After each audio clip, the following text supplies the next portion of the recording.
Welcome to The Kingstonian, a podcast that profiles individuals who are passionate about what they do for a living, about what organization they belong to, or simply passionate about the community they are a part of. Hello there, and welcome. My name is Dave Cunningham. In a community such as ours, fraternal organizations and service clubs play a big role in helping fill the gap for some of our citizens. One such group is the International Order of Oddfellows and Rebekahs. Our guest today began his association with the Kingston Lodge and currently also serves as the Deputy Grand Master for Ontario. His name is Mark Blakey. Welcome to the program, Mark. Thank you so much, Dave, for having us. We are going to talk about the Independent Order of Oddfellows and Rebekahs. And I guess we should start off by having you tell us a little bit about the organization and how it got started. We're celebrating 200 years this year, which is a phenomenal milestone for us in North America. But back in the 1700s in England, where it all began, the name Oddfellow actually originated from a group of men, at that time it was men, that worked for a lord. And if something happened to one of the men, usually the family, widow, and the orphans would be tossed off the land because there was no apparent value to the lord of the land anymore. So a group of men got together behind closed doors to make a fund for the widow and the orphan. And it was very odd at that time, so they're known as the Odd Fellows. From there, it went from England into the States, into Baltimore, Maryland, and where a gentleman by the name of Thomas Wildley brought it across, and then originated there, and then came through to Montreal, Quebec. And that was the first lodges built in Montreal.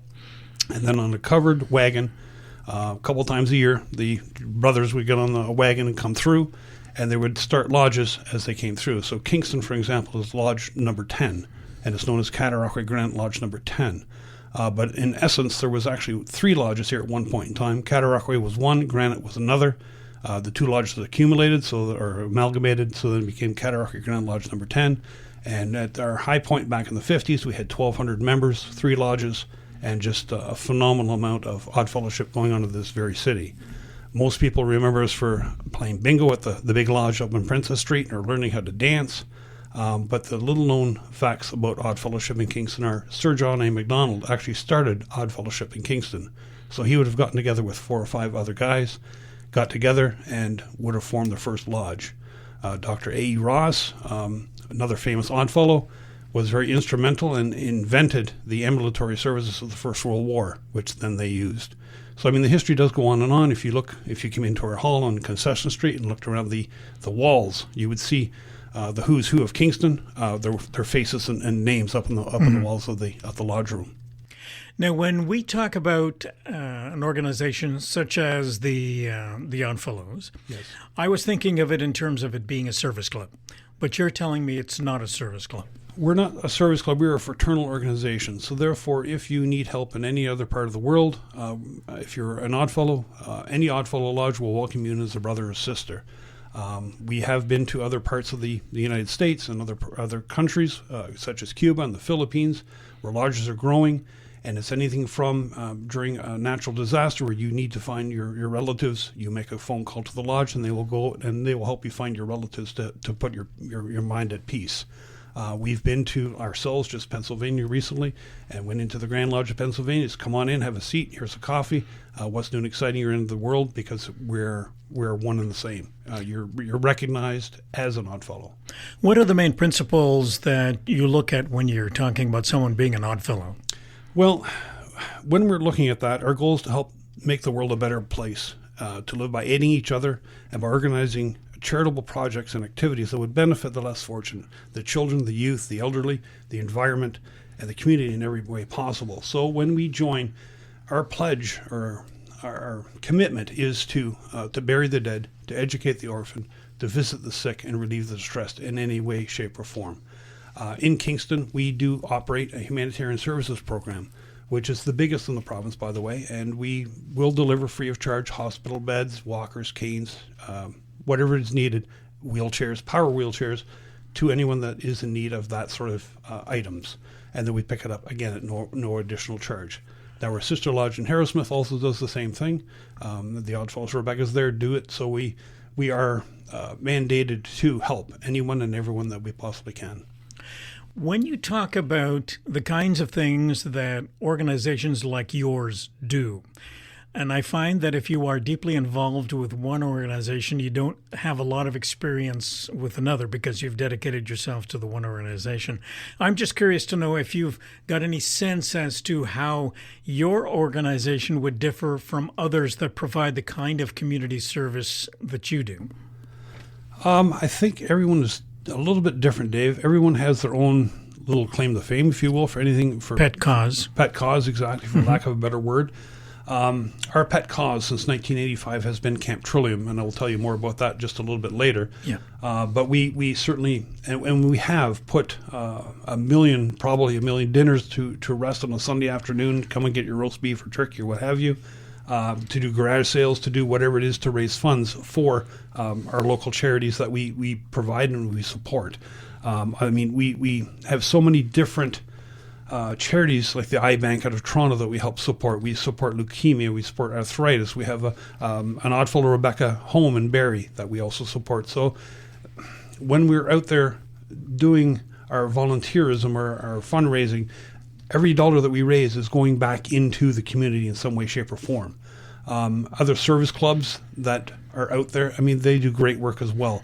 And everybody has their own little causes. It may be the hug, it may be leukemia, it might be whatever it may be. They're all such great causes. And if every organization takes their own little piece of the pie, then that pie gets certainly built in a hurry. Mm-hmm. You alluded to it earlier when you said that there are Oddfellow organizations around the world. Give us a sense as to where membership stands worldwide right now. It sounds like you had mentioned earlier that the organization is growing in Cuba, and there was another country you mentioned, and I've forgotten already. But the Philippines. Is it third world? And I hate to use that kind of a phrase, but is that where the organization is growing? Is in those populous countries? Yes and no. In a different part of the world? I think with Odd Fellowship in North America, we got comfortable for a little while, and we had lots of members, we had lots of finances rolling in, so we weren't looking as hard as we needed to look to recruit new members. The other thing that is changing as well now today is that the younger folks have other things that are on the go. They're busy with their families, and they have other commitments that they're entertaining and doing, and that's great. The Philippines and other third world countries like Mexico, well, not third world again, but just using your word, Mexico and other, there's actually lineups of people waiting in the Oddfellows Lodge. Really? Okay, well, that's good. We go to Lodge, and like I am here, in dress pants and a dress shirt with a tie and a coat. They go in tuxedos in some places. Really? So it's really, they take it to that next level. When we look at, we have probably over 10,000 lodges in 25 different countries. So you are getting a vast variety of different tastes and nationalities and flavors throughout the whole mix, because there's nobody that's really the same. We even noticed the difference. We were just traveling a little bit in the States, and we went to a couple of lodges there. They're different, and they conduct differently than we do here in Kingston in Ontario. You look at our history, and King George IV was an Oddfellow.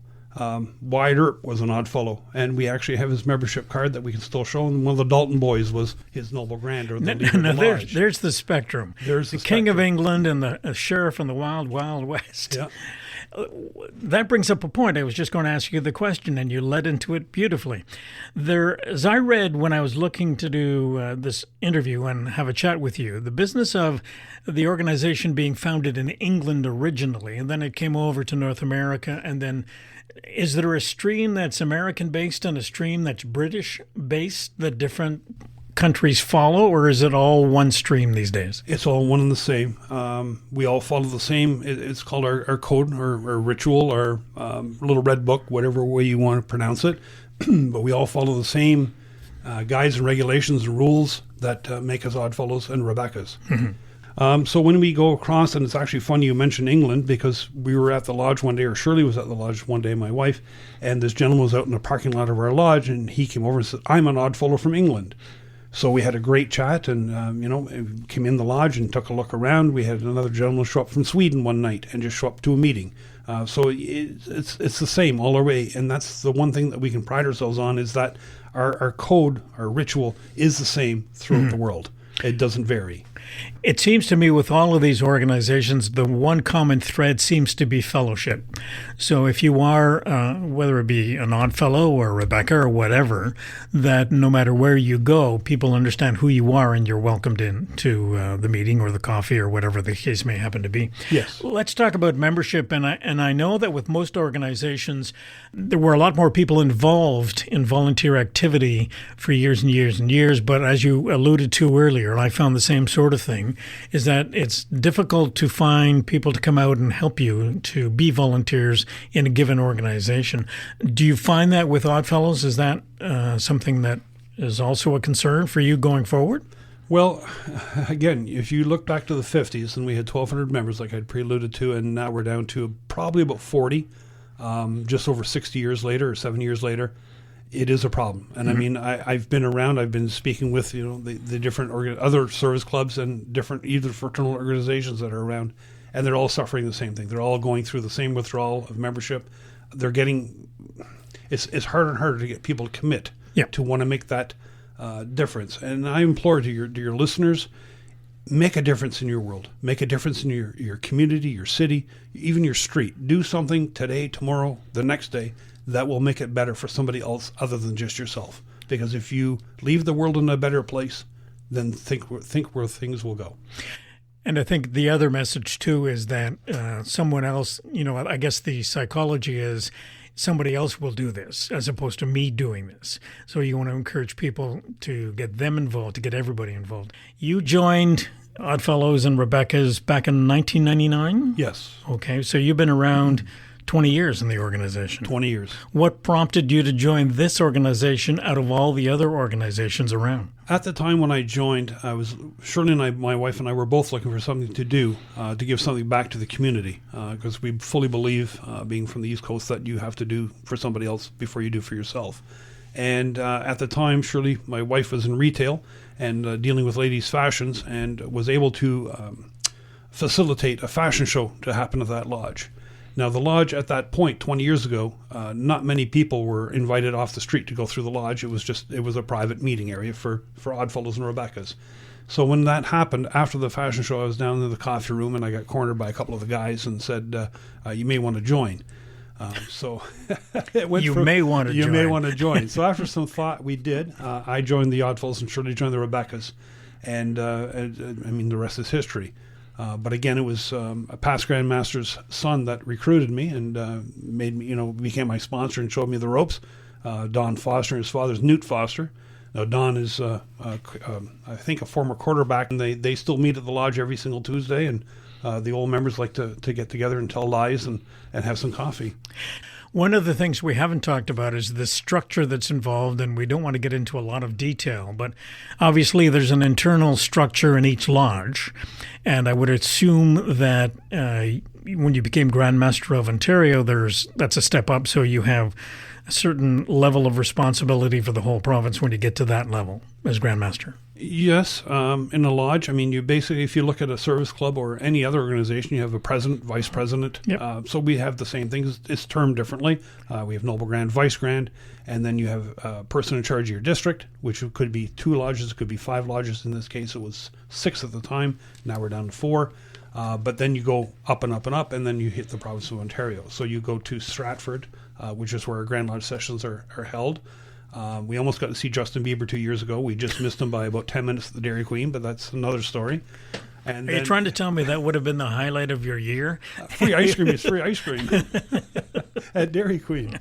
But and then from there, you go as a representative from your lodge or from your district to vote on the different things that are transpiring in the order. And then they have elections every year where they are asking for people to step up and want to ramp up to become the Grand Master. So you become Grand Warden, then Deputy Grand Master, which I am currently, and then Grand Master the following year. So what does a Grand Master do besides tour Ontario? Grand Master basically has a couple things. You have to have a vision. You have to want to see the order advance or progress to some point where you can say, I've made a difference. And that's what it is. It's not about me being the Grand Master. It's about all of us doing something accumulatively that we can accomplish a goal. And again, back to the $1 million question or the $1 million story, that's what we accomplished back in 2017. That was the end result of a lot of very hard work. When you're talking about being a Grand Master, a good chunk of your function is being a cheerleader, is trying to push people, trying to get them excited about doing something, trying to thank them for their contributions, that sort of thing. Yes, and then trying to recruit new membership and different avenues like that as well. Any particular highlight from your term as Grand Master in 2017-18 that you can recall? There's quite a few of them. The trip to Thunder Bay just get one. All right, just one. Oh, goodness gracious.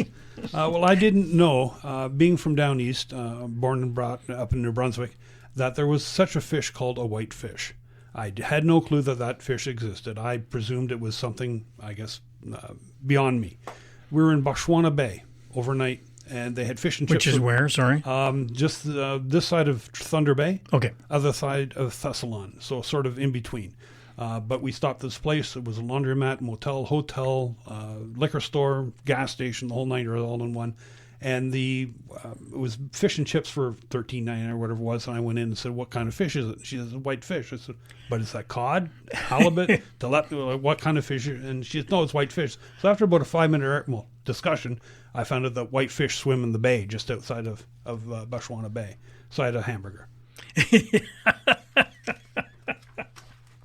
Okay, we talked about fundraising and the kinds of causes that you support within the Oddfellows and Rebekahs. And I'm sort of curious to know where you get the money. Like, what kinds of fundraising activities do Oddfellows and Rebekahs do primarily? All right, well, you have to remember now, we've been around for 200 years. So we do have some things that are set up from our forefathers that we can still bank upon and different, like we have, for an example, we have a fund that's set aside for orphans. So we can help educate them. If an orphan needs education, we have the funds there to provide for it. When we go new fundraising now, you will see anything from, for an example, in Harrowsmith on the third Sunday of every month, they have either a turkey or roast beef supper. You can go out for $15 and you get well fed, and Brendan and Reg and Steve and Charlotte and all those guys will certainly be there to feed you, take care of you, get a piece of pie. That's how they bring some of their money in. I can attest to that. Yeah. We also rent out our halls to other organizations, and then we try and make a little bit that way. In Kingston, we do carnival games 2 or 3 times a year. So we have, and that's the thing that we have to understand as well. You may not have the volunteers in numbers that will go out and do this. And that's the one thing that I've had the utmost luxury of having.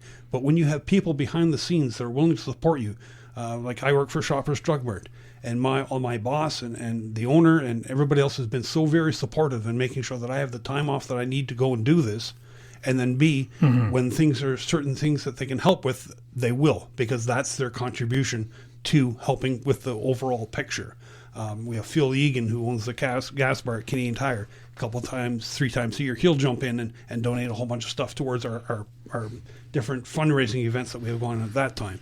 So when you have everybody doing a little bit, the little bits add up to a big pot. Let's talk about this $1 million story. We've alluded to it several times, and it's a good story. So why don't you give us a sense of what it is? All right. So in 1985, for a little camp called Camp Trillium. And now it's a camp for children with cancer. Now, it originally started as a day camp and was supposed to just be for 2 weeks, and then that was it as day camps. Over the course of the next, 10 or 12 years or so, it went to a full camp where it went very start of the spring to the end of the summer, even into the fall, and they would have anywhere between 400 and 500 families that would arrive to the camp and take part in the different activities. With Camp Trillium, the child gets off with the family goes one way, the child goes the other way, and they have a week camping, which is all paid for completely by the Camp Trillium themselves. So back about 10 years ago now, one of the Garrett family members passed away, and the island that Camp Trillium was on was known as Garrett's Island, had to be sold to settle the estate. So the Oddfellows and Rebekahs of Ontario stepped up and we bought this island for $1 million. And our commitment to them was we were going to buy this island for them and pay it off. So every year every grandmaster and every president of the Rebekah Assembly would go together, and we would raise whatever money we could raise to get the job done. So I had the privilege in 2017, my wife and I, Shirley, traveling the province, raising this money, and we were able to make the final payment on the island, which would have been, I guess, with interest and everything, about $1.25 million or something like that. And then we also raised extra that we were able to start the new medical center that they're building. So from a little organization like us, and again, it all goes back down to how much can you do? What can I do? Our little organization, well, it's not so little, but our organization, the Oddfellows and Rebekahs of Ontario, were able to raise over $1 million to buy this island for kids with cancer. When you look at the numbers and you see how many kids, and I believe it's 300 a year, that are diagnosed with cancer, and 25% of them don't ever make it past early childhood. If you can make one kid's life better in any given day, that's what every single kilometer that we drove made it worthwhile for us, was just knowing that we're going to make some little kid happier and better in their life. One of the messages is every little bit helps. And when it gets all pulled together, then you can accomplish something significant. And congratulations to the Oddfellows and Rebekahs for all the good work. Where is this camp? If you went to Picton and then through to Wellington, right down on the water, there's an old factory that's there. And that's where the boat dock is. If you look to the left, you'll see sandbanks, and you just go across on a rift, and they'll take you right across the island. So this is the major work that you're looking at continuing in Ontario, is to support this camp among the other causes that you do support. So now you are going to be the Grand Master again. Not too many people get the chance to do the job a second time. I guess I didn't do it well enough the first time, so I get a redo. So they've drawn you back in to take on the role one more time. So have you got the vehicle all warmed up and ready to go for later this year? I probably have to go to an oil change between now and then, but yes, pretty much. And in actuality, we have the luxury because some certain things happen, as you know, from time to time, any organization. So there's actually three of us going to be splitting the province in three. So my territory is going to be basically from Barrie East. So it's still quite a ways, that little Toronto corridor again, but we'll get through it all right. Well, that's excellent. We have run out of time on the program. Well, thank you, So Dave. it flew by quite quickly, and we appreciate you coming in and telling us a little bit more about the Oddfellows and Rebekahs, and continued success with your involvement and with the organization itself. Well, thank you very much, Dave. And if I could leave you with one last reminder, and just a shout out to the people listening.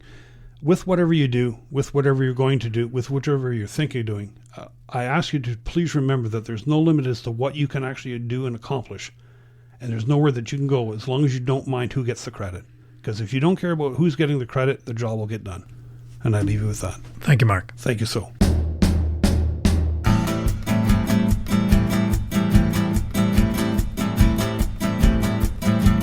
Theme music for the program is Stasis Oasis, a tune written and performed by Kingston musician Tim Aylesworth. If you have any questions, comments, or suggestions about any of our episodes, please send a note to the Kingstonian Podcast Facebook page. This is Dave Cunningham from Kingston, Ontario. Thank you for listening. Until next time.